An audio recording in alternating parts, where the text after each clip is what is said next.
Oh, did you want to go with us? You are so pretentious. A daughter-in-law isn't my family. I would never take you on a family vacation. My mother-in-law mocked me. Have you forgotten what you're staying here for? You are the housekeeper. You're supposed to be taking care of my mother. My husband smirked at the comment. You don't even work, but only want to have fun? You're too naive to think life is that easy. Haven't you grown up yet? You should at least take good care of my grandmother. Have fun. And then my husband and mother-in-law left for a 1-week trip to Bahamas. They left me and my grandmother-in-law, who was injured and needed nursing care. In addition to taking care of her, I was forced to take up all the household chores in my in-laws' house. I felt a sense of helplessness. I wasn't a maid or a nurse. Why should I be treated like this? With bottled-up anger, I went to my grandmother-in-law's room. But the moment I opened the door, how did you... I was incapacitated by the shock. My grandmother-in-law was supposed to be injured and unable to stand up, but was standing up firmly on both feet. She walked up to me with steady steps and put on a beautiful smile. Let's show these two what we can do. My name is Beth. I used to work as a caregiver. I quit the job to become a housewife when I got married. I had just returned home from shopping and put my bags down on the table when my phone vibrated. It was an incoming call from Adam, my husband. He should have been at work at that hour. It was strange for him to call me. I answered the phone, feeling a little uneasy. Hello, honey? What's going on? Oh man, you know what? I got a little upset by what he said next. Maggie, my grandmother-in-law, had broken her leg and was unable to move. I was taken aback to hear that such an energetic woman who walked with a stride had slipped and fallen down while taking a walk. Even though she was healthy, she was quite old. I didn't know the extent of her injuries, but there was a good chance that she may become bedridden from now on.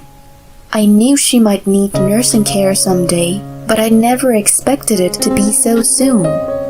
My mom will take care of her until she gets better, but it's going to be hard for her to do it alone, you know? So, I'd like you to stay with them during this time. My mother-in-law, Kathy, lived with Maggie. She had no experience in nursing care, unlike me, so they thought it would be more reassuring to have me there. I have often visited my in-laws' house and interacted with Maggie. Whenever I saw her, she was always cheerful and made me feel at ease. I liked her very much. If there was anything I could do, of course I was going to help. I eagerly agreed to Adam's proposal. The next day, I went to my in-laws' house alone. Adam had to work, so I was the only one staying with them. I looked up at the magnificent gate that I must have passed through many times. I had never paid much attention to it before. My in-laws' house was a grand colonial-style mansion. The yard was beautifully landscaped with large pine trees and autumn leaves. When I thought about staying there for a few months, it made me a little nervous. I realized that visiting and living in a house was completely different. As I walked the path leading up to the front door, I took a deep breath. Welcome, Beth. I am so glad you could stay with us. Thank you. I am happy to be of your help. Kathy greeted me at the door.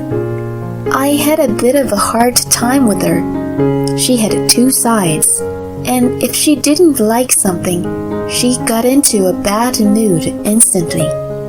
I had kept a distance from her ever since she gave me a sarcastic remark. how's Maggie doing?" "She seems fine, to the point I'm getting annoyed." After exchanging a few words, she answered with a laugh about Maggie. I knew she was joking, but I sensed the truth in her words and felt a prickle in my stomach. I wasn't a fan of her at all. I wanted to get away from her as soon as possible. "I think she's in her room. Why don't you go and see her?" I gladly took her suggestion. "Hi, Maggie." "Oh, Beth. I am sorry it's become such a big deal." I was a little relieved to see her sitting on the bed, looking as healthy as before. But the cast from her waist to her right leg looked painful. According to her, when she slipped, she fell on her buttocks and broke the base of her thigh. When I worked at a nursing home, I once took care of a patient who had the same fracture. I remembered how hard and painful it was for the patients to move around. If there is anything I can do to help you, please let me know. Don't worry too much. Just make yourself at home. I took her hands and she returned her usual gentle smile. About a month after I started staying at my in-laws' house. "Hey, Beth, there's a lot of raw garbage in the bin. I told you to keep it clean." Kathy yelled at me from the porch while I was hanging the sheets in the yard. I was completely exhausted. In addition to taking care of Maggie, I became responsible for all the housework there. Within 3 days of my arrival, Kathy abandoned it and threw it at me. "Well, why don't you do it? I'm busy right now." I talked back to her. By the time I realized what I had done, it was too late. She snickered and started ranting. "How dare you talk to me like that when you're staying at my house? Don't you have manners?" Oops, my mouth slipped. If I raised even one protest, she came back with twice as much sarcasm. I, of course, stood my ground in the beginning, but I became tired and stopped arguing after going through it every time. "Since you married into my family, it's your duty to serve us, you know. Am I saying something wrong? I don't think so." She continued until I admitted my fault. "Yes, you're right. I was wrong." I said the usual words. "Okay, good." She walked away towards the living room. I had just finished most of my chores and was about to take a break when I received a call. I looked at the name and sighed for the unknown times. "Hey, why haven't you done my laundry?" Adam's angry shout came from the phone. Not only Kathy, but I had another cause of my exhaustion. It was my husband. He stayed at home because of his commute, which meant that there were chores that needed to be attended to there as well. In addition to taking care of Maggie, I had to take care of everyone's chores. "I don't have time to take care of things there. Do it yourself." It wasn't like he couldn't cook or do laundry. In fact, for a while after we got married, he sometimes took the initiative in doing the housework. He became completely dependent on me, though. He wasn't pleased with my answer and raised his voice even more. "What are you talking about? You are a stay-at-home wife. You got all the time in the world, don't you? Why can't you even do this?" He put himself on the back burner and put all the blame on me. The way he said it was just like Kathy, and I lost all energy to talk back to him. I moved the noisy phone away from my ear, hung up on him, and then threw it on the couch in a fit of anger. At that moment, the door opened and Kathy peeked out. I stiffened, expecting her to say something. "I'm going out for a while. You stay here." Sure." and as soon as she said it, she was gone. Ever since I came here, I felt that she had been going out more often. I wondered if it was to force me to do the housework. I was also fed up with myself for thinking negatively like this in those days. No matter how busy I was, neither Kathy nor Adam helped me. On the contrary, they complained to me. I felt low from their uncaring attitudes. Only Maggie, who could not move, cared and worried about me. Though I was exhausted both mentally and physically, there was something to be happy about. Maggie's leg was gradually getting better. The part she broke could have made her bedridden if unlucky. She had been going to rehab regularly, and her leg was getting better little by little. I felt very relieved seeing her like that. Thank you for everything. It's all thanks to you. On the way back from the hospital, she kept thanking me fervently, and I was uncomfortable. No, not at all, but I'm glad you're getting better. The sun shined on my hands as I gripped the steering wheel. It was a nice, sunny day, the first in a long time. Maybe I should have her take her meal out on the porch. I'll make sure to repay you for this favor. I didn't really understand what she meant at the time. 3 months have passed since I started staying with my in-laws. I finished putting away the dinner, and when I emerged into the living room, Kathy was there. She had a large suitcase open and was humming a tune. Hey, Kathy, what's going on? She stopped packing and looked at me. Oh, right. I forgot to tell you. I'm going to the Bahamas tomorrow. Pardon me? I thought I had misheard her, so I asked her back. She must have been in a good mood because she said again, Bahamas, Bahamas, and went back to packing her bags. It was usual for her to go out somewhere, but going abroad was totally out of the blue. She should have at least consulted with me beforehand. She said, without even looking at me, Take care of my mother, okay? I kept my mouth shut. It didn't matter what I said to her. Besides, even if she was at home, she didn't take care of Maggie or do the housework. It made no difference. If anything, I felt better for not having to deal with her usual sarcasm. I wanted her to leave as soon as possible. I drifted off to sleep, complaining. The next morning, I heard someone coming into the house, and then the living room door opened. Mom, are you ready? Adam, I've been waiting for you. I heard his name and came out of the kitchen in surprise. Honey, what are you doing here? For some reason, he was standing there.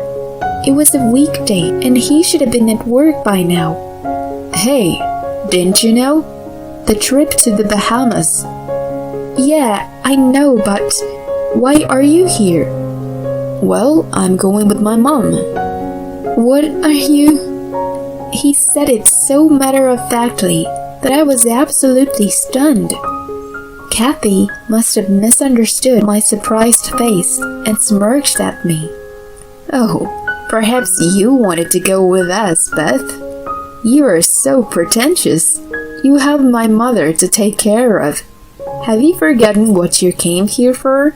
You're my daughter-in-law. You're supposed to take care of my family. Adam, who apparently took her words to heart, also grimaced at me. You haven't been doing much housework lately and have been really useless. You don't even do your duty, but want to have fun? You're ridiculous. At least, take care of my grandma properly. You used to be a pro. No, I didn't know where to begin my argument with such beside-the-point sarcasm and accusation. Still, I had to say something. When I opened my mouth, Kathy looked at her watch and exclaimed, "We're running late." "Well then, take care of my grandma." The two of them hurried to the front door. I naturally followed them, but the door closed in front of me mercilessly. The hallway was darkened with the sound of a heavy thud. I stood there looking at the closed door.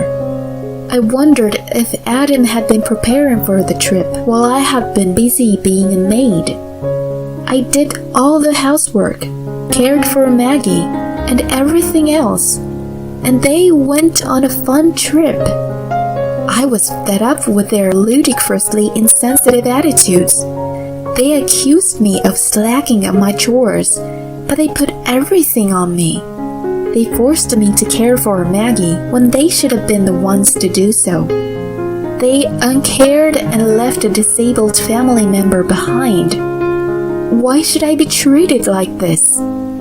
I tried to suppress my uncontrollable anger by clenching my fists. I took a deep breath and calmed my nerves, not to go crazy. I had to prepare Maggie's meal. I headed for the kitchen in despair. I put the meal on a tray and went to Maggie's room. It wasn't that I didn't want to take care of her. I liked her and enjoyed making small talk and complaining to each other. What I didn't like was the attitude of Kathy and Adam. They imposed various things on me as if it was normal. It pissed me off. I shook my head to shake off the anger. "Maggie, I'm coming in." I knocked and opened the door. She was up in bed, stretching. "Good morning, Beth." "Good morning. You seem to be in good shape this morning." I saw her grinning meaningfully at me as I put down the tray on the table. I returned a curious gaze. She stuck her legs out of the bed and then stood up quickly in a huff. "What the?" I was startled. I knew her leg was recovering well, but it was still supposedly difficult to stand by herself. She stood up smoothly and without any hindrance. Looking at my face, she laughed like a child who had successfully pulled a prank. "How do you?" I used to compete as a high school athlete in track and field. I still couldn't understand what she was trying to say. She saw my puzzled expression and explained what had happened. Track and field was her passion when she was young, and she spent all her spare time training. Leg injuries were almost a daily occurrence back then, so she knew what to do when she got injured. Thanks to her precise initial response, the injury did not worsen, and she was able to recover faster than usual. In addition to having trained her muscles well from a young age, she still took walks on a daily basis. She must have maintained her strengths. No wonder her legs and back were strong. Remembering how she always walked with a beautiful posture, I was oddly convinced. I was bored just laying still in bed, so I was doing rehabilitation secretly. She had recently regained the ability to walk after a diligent routine. Of course, she was also doing it at the hospital, but it was not enough for her. Her active, always on the move attitude was so like her that I couldn't help laughing. She suddenly made a serious expression and walked toward me. "I am very sorry, not only about taking care of me, but dealing with Kathy and Adam's insane attitude. I am truly sorry." She gave me a tight hug. I flustered and said, "Please, don't be." I was angry at those two, but that wasn't something that Maggie should have apologized for. Besides, I really enjoyed hanging out with her. So, let me return the favor. I heard that before. I tilted my head, not understanding what she meant, and Maggie held out her hands to me. What goes around comes around. Let's remind those two of that. I looked at her hand, stunned, and then at her face. She was looking at me with a wonderful smile on her face. She was right. There was no point enduring them. The treatment I received was absurd and unreasonable. Then, of course, I had the right to retaliate. The anger that I had tried so hard to suppress just a minute ago welled up again. If I was bullied, I would retaliate. I would double the payback.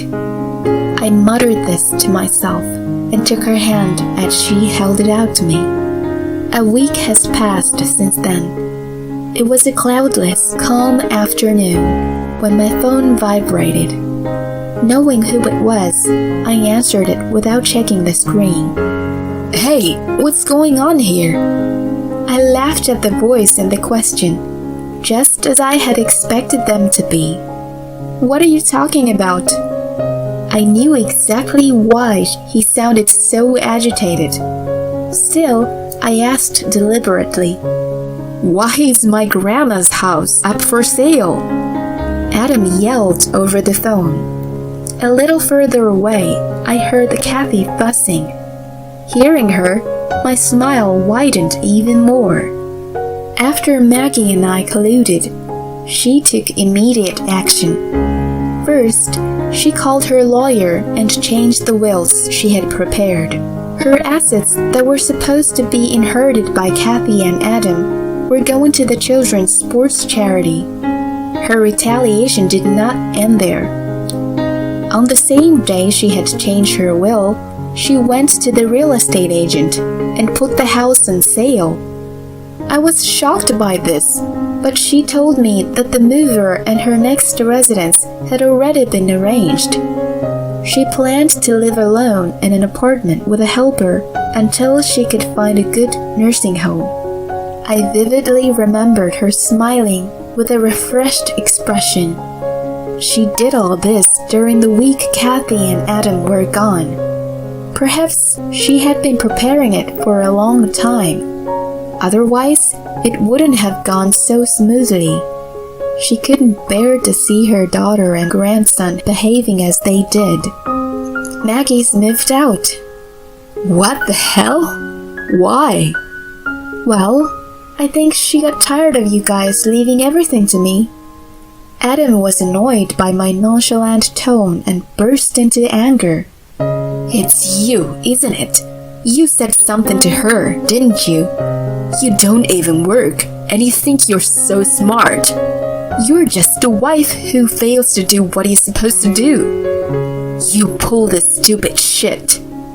His angry voice overlapped with Kathy's scream. That was when my anger reached a boiling point. Who's pulling the stupid shit?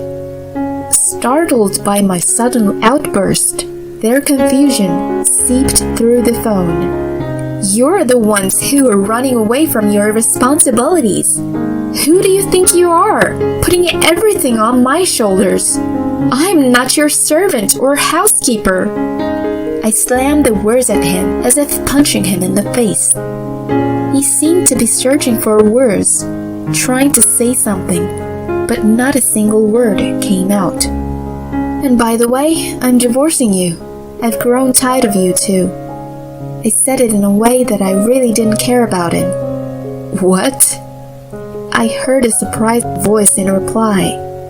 When Maggie and I visited our lawyer, I also consulted him about my divorce. I hung up the phone to ignore him, who was ranting nonsense. Then I blocked his phone number. When I finished my work and took a breath, Maggie, who was sitting on the brand new sofa, laughed. I hope I have repaid the favor. I turned my body toward her and smiled radiantly. Yes, for sure.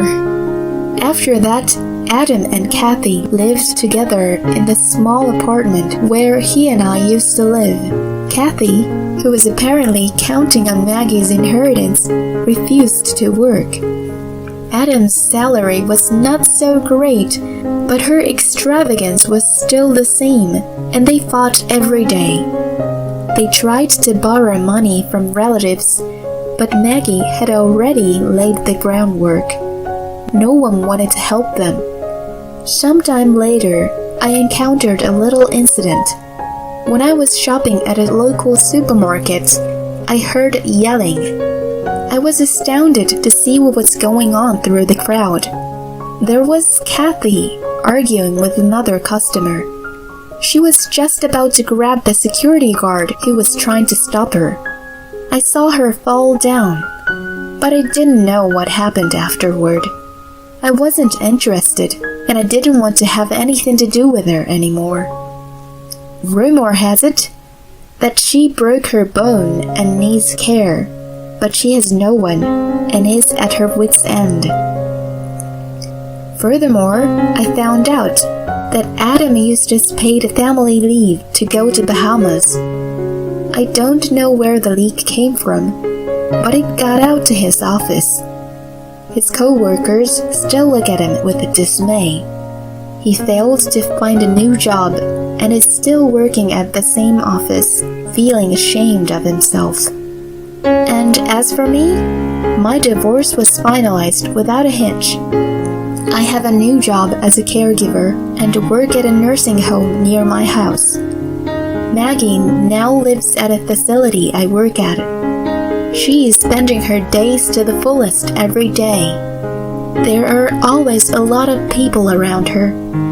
She is very active and friendly, and is very popular there. I even envy her a little. She notices me and beckons me over with a smile. I smile back and head over to her, thinking of the new days ahead.